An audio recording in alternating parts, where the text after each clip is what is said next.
What's up, everybody? You are watching the very first edition of the Second Opinion with the Jackson Brothers. And for those of you listening on to the podcast, we welcome you also.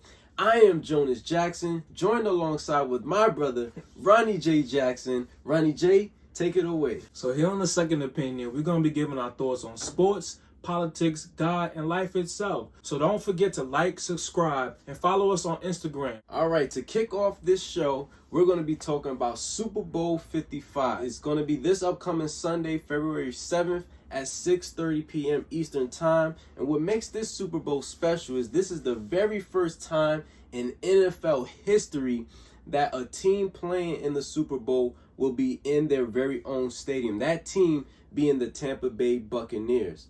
All right, and some more NFL history is being made. Tom Brady will be playing in his 10th Super Bowl. And he's becoming the only player to have double-digit Super Bowl appearances. So, Ryan J., let's get right to it. Who do you have winning the Super Bowl 55 and why? I'm going with the Chiefs, bro. Just off of the last game that they had in this season, Week 12, the score was close, 27-24, but Mahomes went for 462 yards and 3 touchdowns. That's impressive to me, especially when this is the team that you're facing in the Super Bowl. You got to have some type of confidence knowing that you can throw against this team. Buccaneers, they're going to have to show outstanding defense to slow this offense down because you can't forget about T. Hill. He had 13 receptions this game, which totaled out to 269 yards. A catch. He had 3 touchdowns, and that was all the touchdowns that the Chiefs had in that game. Okay, they had 1 sack. It wasn't even one individual that made the sack. It was a split sack between 2 players. That's going to be a problem in this game. Why? Because with a quarterback like Mahomes and a receiver like Hill, you have to apply pressure. The team that I see going away with is the Chiefs. They're going to have to play hard-nosed defense because the score was close. The defense is going to make the difference in this game, I believe. All right, man. All right. I see what you're saying. And am I going to bet against Tom Brady like you are? Of course I'm going to bet against Tom Brady. I know he is the GOAT. He's the greatest of all time. But give me the Kansas City Chiefs. Their offense is stacked. You've already mentioned Tyreek Hill. He's so explosive. You got Travis Kelce. You also have, at the running back position, you have Sammy Watkins, who's expected to play despite his injury to his calf. So the Chiefs got a whole bunch of weapons that I do not believe the Tampa Bay Buccaneers, who have been pretty impressive under Todd Bowles and his system for the defense. They've been pretty impressive, but I see them in no way, shape, or form stopping Patrick Mahomes, who I believe is going to take that GOAT title away from Tom Brady eventually. I think he's going to do it and win and started off winning his 2nd Super Bowl championship. And the main reasons why the Chiefs are first in total yards offensively. They average 425 yards per game, and the Tampa Bay Buccaneers, their defense ranked in the bottom 3rd against the pass. And with Mahomes, he's so mobile out of the pocket, it's really hard to stop him with the deep threat of Tyreek Hill. And when it all comes down to, because don't get me wrong, the Tampa Bay Buccaneers, they have their weapons. They have Mike Evans, who's still questionable, but we'll get an update Friday before the game. They have Chris Godwin. They have LaShawn McCoy in the backfield, even though he's older. They have Fournette. They have Ronald Jones. So they have, I didn't even mention Rob Gronkowski. So the Tampa Bay Buccaneers, I don't think offensively they can't keep up. But the old cliche, defense wins championships. And I think with Steve Spagnuolo, the defensive coordinator who already faced Tom Brady at the Super Bowl in 2007 with the Giants, he knows what it takes to get the W against Tom Brady. And he knows the pressure needs to be applied. And he has the weapons on that defensive line. So I think at the end of the day, the Chiefs defense will get more stops than the Buccaneers defense. I just think Patrick Mahomes is going to have a field day. He's led the league in passing yards this year per game with over 300. And if he wins, he'll actually be making some history himself. He'll be just the 3rd quarterback in NFL history to lead the NFL in passing yards. So he will have won the passing title and a Super Bowl, which is something Tom Brady hasn't do. And I think that's just going to be the first thing on his resume to prove why he's going to eventually become the greatest of all time. I have the Chiefs winning 35-28. I think it's going to be it's going to be a good shootout. It's going to be a good offensive game. But again, I think the Chiefs is going to top it off with their defense to hold Brady and the Bucks to 28. What about you, Ryan J? What's your score? What you got? Similar to yours. I'm gonna have to go with 31-28. All right, there you have it. Super Bowl predictions. We'll see what happens this upcoming Sunday at 6:30 p.m. Eastern Time. And our next topic, we're going to stay in the NFL. We're going to talk about the New York Football Giants. Saquon Barkley, their star running back, just recently came out and had an interview with CBS Sports HQ. And he touched upon a lot of things, including whether or not he believed he'll return back to his electric form prior to his ACL tear that he suffered this season in Week 3 against the Chicago Bears. So, Ronnie J, this is Saquon Barkley. This is someone who finished in the top 3 in scrimmage yards his rookie season in NFL history. Do you feel like Saquon Barkley will return to be a star player in the NFL? I have to believe he will return to his level, but it ain't going to be easy. We cannot sit here and expect him to return to rookie Saquon. I mean, if we expecting that, then hey, you know, and I say that because one, he's coming off an injury that is very pivotal for his type of gameplay. That's one. Two, after his rookie season, his stats were declining. Now in 2020, he was off to a slow start once again before the injury. He only had 19 attempts. He had 34 yards on those 19 attempts, and he averaged 1.8 yards. Okay, 1.8 yards through 2 games. That's a very slow start for somebody that have came off of 2 very impressive seasons. So expectations, off of seeing his talent-wise, I expect him to come back with a lot to prove, especially playing for the Giants, the New York Giants. You have to have a lot. You have to have giant expectations, giant skill. Everything has to be big, or you going home. Is that skill and talent in that boy? It for sure is. But when we see that, time will definitely tell. All right. I see your take, and you make a few good points. But Saquon Barkley, and I'm a Giants fan, but I'm not going to be biased here. Saquon Barkley will return to his star form if the Giants be patient and do not rush him back from his rehab. I truly believe Saquon Barkley is a special talent, as you said, and in his interview with CBS Sports HQ, that his rehab, quote unquote, is going really well, and he plans to be a better version of the player he's been for his team. And I think that's exactly what's going to happen. He's just going to be a better version of himself. Because Randy J, you make those points that he got off to a slow start, but let's not forget how atrocious that Giants offensive line was. Let's not forget Eli Manning was screaming and hollering for some help before he retired because of that offensive line. Yet Saquon Barkley put up those numbers his first 2 years in the season, and he didn't get to enjoy the improvements they made that year. Unfortunately, suffering the ACL tear.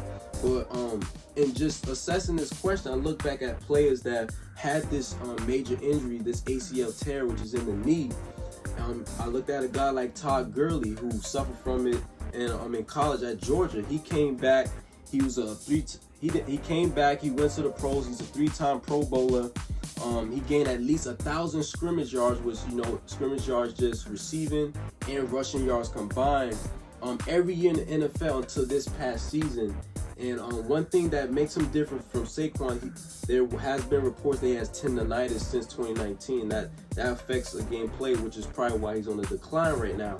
But definitely, I think the comparison to Saquon that will tell us a lot about if he could potentially become this star player is Adrian Peterson. And for all of you who follow the NFL, we know this monster season Adrian Peterson had after suffering that ACL tear. And the thing for me is Adrian Peterson at that time, he was 26 years of age. Saquon Barkley is 3 years younger. He's about to turn 24 next week. Those 3 years are big because as the younger you are, the faster your body recover. As long as he does not rush And with this improved offensive line, I just hope the Giants get some help from offensively. They traded Odell away, so they got to get pieces around him and for Daniel Jones, who's at quarterback. So I just truly think that Saquon Barkley, if they do not rush him, which he said he doesn't have a set return time, he's going to take his time. As long as he does that and get back on the field when he's 100% physically and mentally ready, no doubt he's going to get back to that form. Next up, we're going to be talking about the New York Knickerbockers. They are currently 10-13 this season, standing 9th in the Eastern Conference. Ronnie J, they have a chance to finally make the playoffs since 2013, especially now that for this season, the NBA Board of Governors have accepted the proposal to expand the playoffs. So the seeds 7 through 10 will have a play-in tournament. So that means the 9th and 10th seeds, both in each conference, will have an opportunity to make the playoffs. Should the New York Knicks go out there and try to get a star, let's say someone like Bradley Beal, who may be in a bad situation, and try to make a playoff push? Personally, I don't think they should do anything right now. They shouldn't make any trades. Let me put it that way, for any type of superstar. If anything, they should finish out this season with the players that they got, with the coaching staff that they got, and really develop this young core team. I don't think that bringing another superstar right now will really clash well with the team's chemistry. I feel like it will break a lot of things, especially depending on what position would you go after. You know, when we talk about that, we got a young star coming up in quickly, who has been showing that he's very much capable of having an outbreak season this very year and also for years to come. Notable games that I've seen is against the Clippers. He has scored 25 points against the Clippers, 9 for 16 in shooting in 27 minutes. He scored 25 points against Cleveland.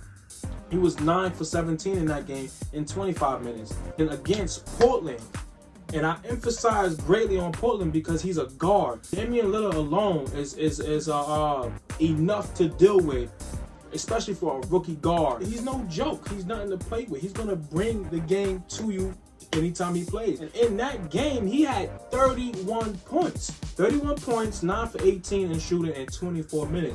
So from what I'm seeing is, as long as the young guy gets some minutes, some playing time, as long as he's able to burn his energy out for this team, he can very well be useful. He should be starting. Let the young boy get in a position where he feels the responsibility to furthermore uplift his game. In order for the Knicks to prove that they trying to be consistent and really grow as a team, they will wait to the end of the year to make any type of changes. And if any changes there be, it needs to be minor changes and no type of changes that's gonna hurt the morale of any up-and-coming developing player that's trying to represent this team. There's no expectations this year, so we don't need to make any type of movements like if we're going to be contending against the Lakers right now. So let the young players develop and see where we go from there. Start thinking about those things at the end of the season.